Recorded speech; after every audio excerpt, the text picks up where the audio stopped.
Hello દોસ્તો, આજે હું તમારી સાથે શેર કરીશ મહારાષ્ટ્રના ફેમસ નાસ્તો એવો કોથમીર વડીની રેસીપી. તો ચાલો હવે આપણે કોથમીર વડી બનાવી લઈએ. તો કોથમીર વડી બનાવવા માટે મેં અહીંયા 1 જોડી જેટલી કોથમીર લીધી છે. આને આપણે કટ કરી લઈશું. અને હવે આપણે તેમાં મસાલામાં આપણે લસણ, લીલા મરચાં અને આદુની આ રીતે પીસ લઈ અને તેને સારી રીતે પીસી લઈશું. તો આપણે આદુ મરચાંની પેસ્ટ બનાવી લીધી છે. તો ચાલો હવે કોથમીર વડી બનાવવા માટે આપણે લોટ બાંધી લઈએ. તો આપણે એક બાઉલમાં 1 વાટકી જેટલો ચણાનો લોટ અને હવે આપણે તેમાં 2 ચમચી જેટલો ચોખાનો લોટ એડ કરીશું. ચોખાનો લોટ એડ કરવાથી આપણી કોથમીર વડી ખાવામાં એકદમ ક્રિસ્પી બને છે, એટલા માટે.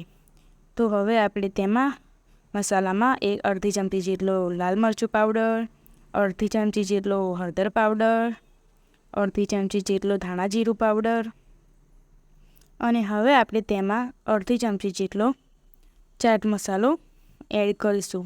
ચાટ મસાલો એડ કરવાથી તેનો ફ્લેવર એકદમ સરસ આવે છે. અને હવે આપણે તેમાં સ્વાદ અનુસાર મીઠું નાખીશું. અને હવે આપણે તેમાં સફેદ તલ નાખીશું. સફેદ તલનો ટેસ્ટ તેમાં સરસ આવે છે. અને હવે આપણે 2 વાટકી જેટલી કોથમીરને એડ કરીશું. આપણે 1 વાટકી જેટલો ચણાનો લોટ લીધો છે, એટલે આપણે તેનું ડબલ એટલે કે 2 વાટકી જેટલી કોથમીર એડ કરવાની છે. તો હવે આપણે તેમાં આદુ અને પેલી પેસ્ટ બનાવી હતી આદુ મરચાંની તે નાખી દઈશું અને આ રીતે સારી રીતે મિક્સ કરી દઈશું અને હવે આપણે તેમાં 1 ડોકલી જેટલું તેલ એડ કરી અને આ બધા જ મસાલાને સારી રીતે આપણે આ રીતે મિક્સ કરી દઈશું. પહેલાં આપણે પાણી એડ નથી કરવાનું.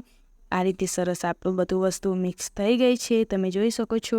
તો હવે આપણે આને થોડું પાણી ઉમેરતા જઈ અને તેનો સરસ મીડિયમ લોટ બાંધી લઈશું.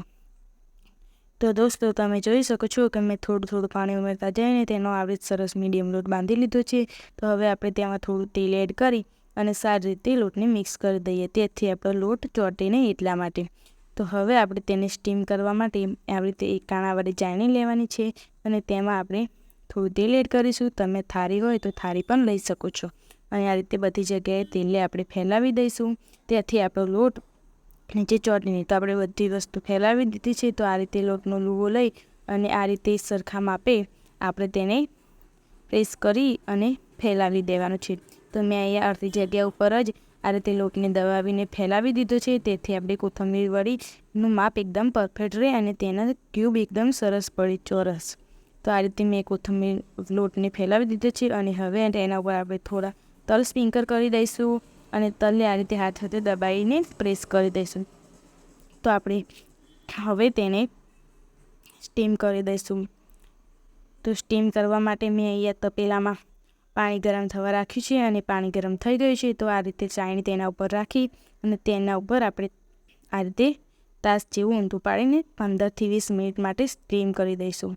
તો 15 થી 20 મિનિટ થઈ ગઈ છે. તમે જોઈ શકો છો કે આપણો લોટનો કલર એકદમ ચેન્જ થઈ ગયો છે કોથમીર વડીનો. તો આ રીતે ચપ્પાની મદદથી જોઈએ તો એકદમ સરસ તે કૂક થઈ ગઈ છે. તો હવે તેને આપણે નીચે ઉતારી દઈશું અને આ રીતે તેના સરસ આ રીતે પીસ કરવા માટે આ રીતે તેને કટ કરી લઈશું. તો આ રીતે પહેલાં આપણે ઊભું કટ કરવાનું છે, તમે જોઈ શકો છો. અને ઊભું મેં કટ કરી દીધું છે. તો હવે આ રીતે આપણે ચક્કાની મદદથી આડા અને ઊભા પીસ કરી લઈશું અને તેના સરસ ચોરસ પીસ બનાવી લઈશું. તો મેં કટ કરી દીધું છે, તમે જોઈ શકો છો. તો તમે જોઈ શકો છો કે આપણે તેને સરસ આ રીતે અલગ કરી લેવાનું છે. તો હવે આપણે તેને ફ્રાય કરી લઈએ. તો કોથમીર વડીને ફ્રાય કરવા માટે મેં તેલ ગરમ થવા રાખ્યું છે અને તેલ આપણું ગરમ થઈ ગયું છે. તો આ રીતે આપણે કોથમીર વડીના પીસ આ રીતે તેમાં એડ કરી દેવાના છીએ. કોથમીર વડી અંદર સારી રીતે ડીપ ફ્રાય થઈ જાય એ રીતે તેની સરસ આપણે પીસ બધાએ આ રીતે પીસ એડ કરી દઈશું. પહેલાં આપણે કોથમીર વડી ફ્રાય કરવા માટે ગેસની ફ્લેમ હાઈ રાખવાની છે, તેના લીધે આપણી કોથમીર વડી સરસ કૂક થઈ જાય.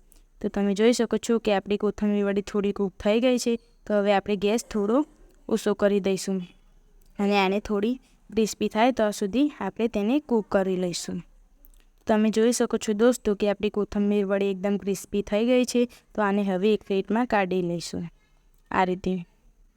તો આપણી કોથમીર વડી એકદમ ટેસ્ટી દેખાય છે અને એકદમ ક્રિસ્પી પણ દેખાય છે અને ખાવામાં મજા આવે તેવી આપણી કોથમીર વડી બની છે. તો દોસ્તો તૈયાર છે આપણી કોથમીર વડીનો નાસ્તો.